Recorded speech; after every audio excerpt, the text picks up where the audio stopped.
I didn't always have the words to describe what I was feeling. As a kid, everything seemed like a blur, not because I was confused, but because nothing fit. People called me by a name that felt foreign in my mouth. They dressed me in ways that felt like costumes.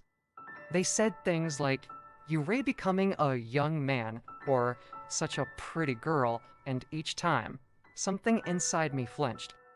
It's hard to explain what that feels like. To grow up surrounded by labels that don't match what's inside.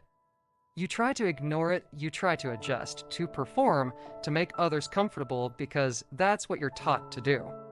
But the truth is, pretending becomes exhausting. You laugh when you're expected to, you play the part, but deep down, there's always a quiet voice saying, "This isn't me." I used to think I was just weird, that maybe I was broken somehow. Everyone around me seemed so sure of themselves, so comfortable in their skin. But mine never felt like it belonged. I would look in the mirror and feel disconnected, like the reflection that staring back wasn't mine.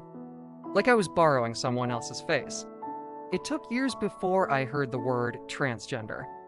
Even longer before I heard non-binary or gender fluid. These weren't just labels, they were lifelines. Suddenly, I realized that other people felt like me. That I wasn't some rare mistake, but part of something bigger. There were others who had questioned, struggled, fought, and found themselves. And that gave me hope.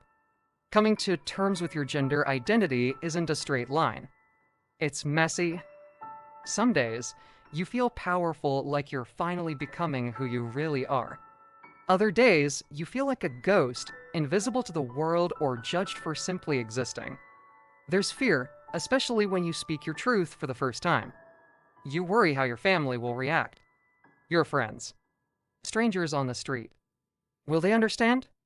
Will they respect you? Will they even try? Some didn't. Some laughed. Some walked away. But others leaned in.